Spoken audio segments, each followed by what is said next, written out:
Hello everyone. In this video, I am going to derive momentum equation from RTT theorem.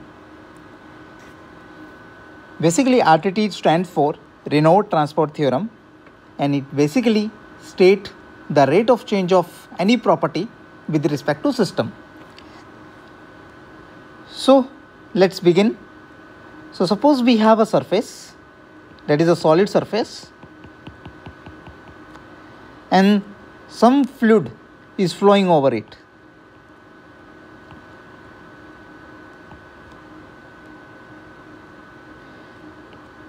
Now, at time t equal to 0, that is the initial time, you observe one element inside this fluid, that is at time equal to t naught, and it has some property B.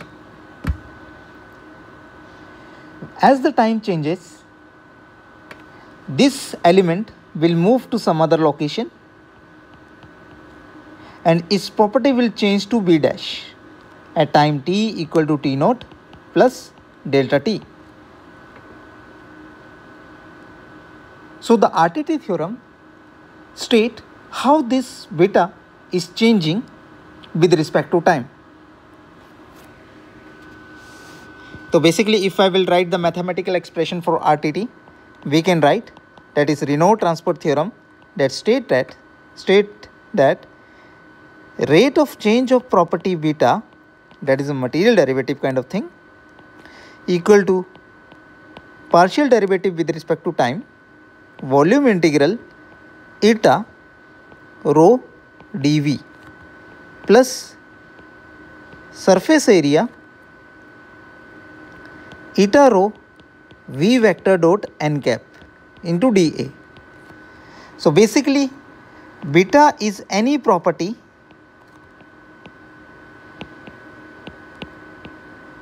that you wanted to observe when the fluid is flowing or your system in the fluid is flowing from one location to the another. And eta is the property that is B divided by mass, that is per unit mass. So eta is per unit mass. So now we will apply this RTT theorem to find the momentum equation in our case. So first I will derive x momentum equation. X momentum equation. X momentum equation. Now, from the Newton's law, we know force in x direction equal to rate of change of momentum in x direction. So that means if you wanted to calculate the force in x direction, you just need to calculate the rate of change of its momentum. So here if I will take B as my momentum in x, and we know momentum in x equal to dm, that is the mass of the system, into u, that is the velocity in x direction. So we can say px by dm equal to u, which is equal to eta. Now let's substitute B and eta in our RTT theorem, that is equation 1. So it will come to dpx, that is momentum in x with respect to time, equal to del y del t, that is partial derivative with respect to time, volume integral u velocity rho dv plus surface area u velocity rho v vector dot n cap into dA. Now we can rewrite this equation as force in x direction, that is a net force in x direction, equal to del y del t integral volume u rho dv plus surface area u rho v vector dot n cap into dA. So the first term in this equation represent the rate of change of property within the control volume. within the control volume. And this is the property that is coming into the system and going out of the system, that is efflux. Property that is coming into the system and property that is going out of the system. So now let's move further. So from the Green theorem, we know we can convert our surface integral to the volume integral. So we can write force in x direction net equal to del y del t volume integral u rho dv plus volume integral grad dot rho u v vector into dv. So we have converted our first term, this term, from surface integral to volume integral. So basically I can say Green theorem states that if you have a surface integral of any property that is beta, or you can say beta, into n cap into dA, so you can convert this into the volume integral del dot beta into dV. And now we are assuming that our control volume is not changing with respect to time. So what will happen? In that case, we can write force in x direction equal to integral volume del y del t u rho dv plus volume integral del dot rho u v vector dv. So here, since the volume is not changing, so we can bring the time partial derivative inside the integral. Now we can write force in x direction net equal to volume integral partial derivative with respect to time u rho plus grad dot rho u v vector into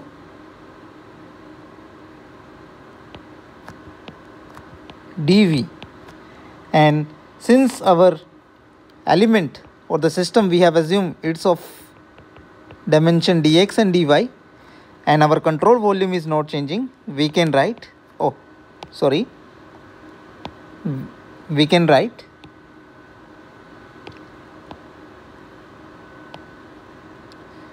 del y del t u rho plus grad rho u v vector dx dy.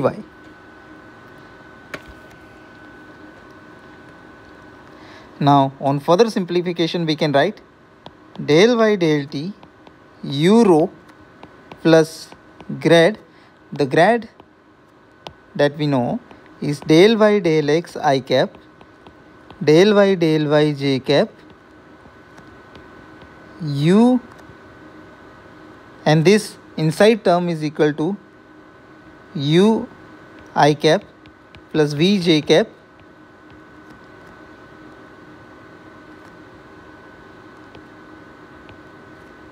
into dx dy.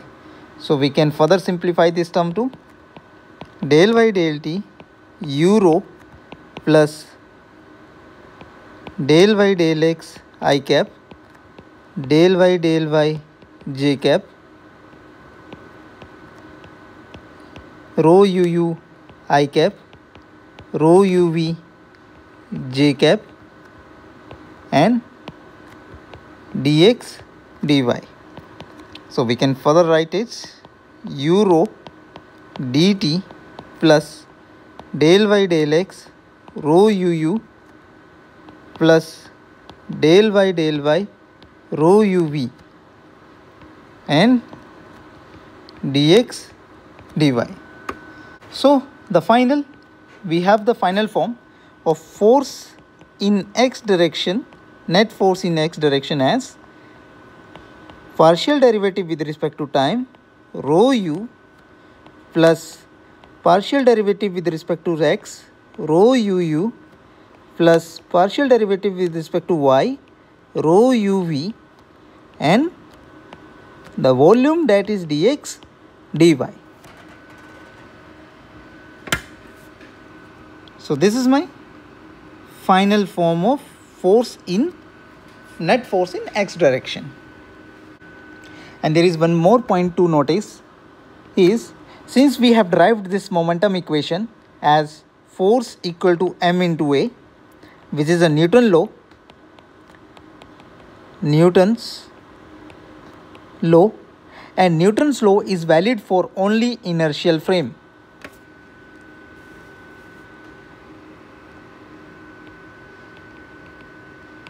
Inertial frame of reference. So this equation need to be modified if you are applying for non-inertial frame of reference. So this is the important point that has to be keep in mind while applying this law or Newton's law in your problem. So now the same step we will repeat for the y momentum equation. So for the y momentum equation,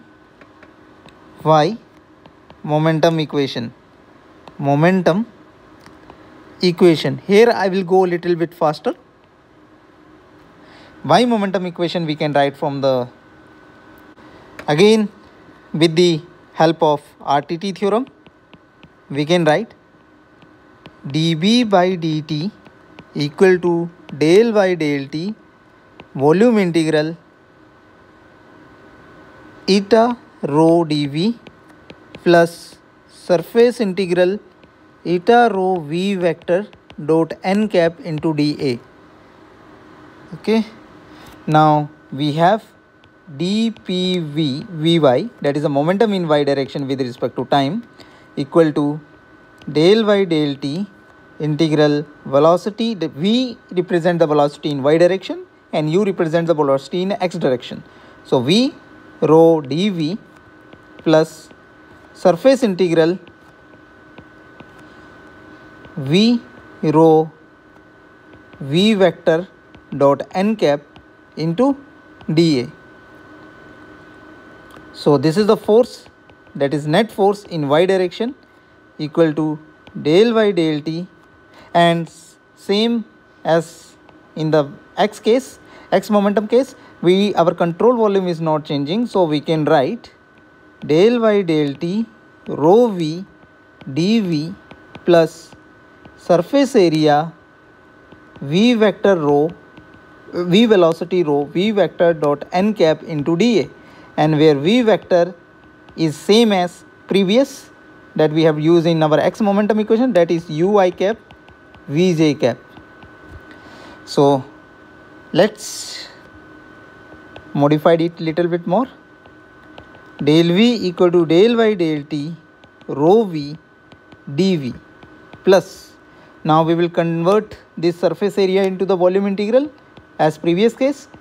So grad dot rho v v vector into dv. So I can write this is equal to volume integral del y del t rho v dv plus, oh sorry, not dv, this will come as a common, grad dot rho v velocity v vector and dv, and since our control volume is not changing, so I can write del y del t rho v plus grad rho v v vector, and I can write dx dy, or little more modification, del y del t rho v plus del y del x I cap del y j cap rho v velocity, and we have u I cap plus v j cap, that this is our v vector, and at the end dx dy. So now we have del y del t rho v plus del y del x I cap del y j cap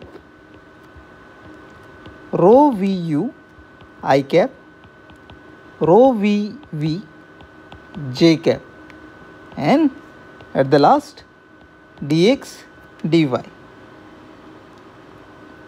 Now del y del t rho v plus del y del x rho vu plus del y rho vv multiplied dx dy. So finally we can write force in y direction net equal to del y del t rho v plus del y del x rho uv plus del y rho vv into dx dy. So this is the y direction force. So let's summarize the final product that we got from this derivation. Summary. So I can write force net in x direction as del y del t rho u plus del y del x rho uu plus del y rho uv and dx dy. And the second most important equation that we have derived from this RTT is for net force in y direction, that is del y del t rho v plus del y del x rho uv plus del y rho vv dx and dy. And please remember that these two equations are valid for inertial frame of reference. Inertial frame of reference, because these are derived from Newton's law, and Newton's second law is valid only for inertial frame of reference. So be cautious while applying this equation everywhere. So this is for this lecture, and in the next lecture I will proceed further and I will calculate these forces, that is force net and force y net by the control volume. Thank you.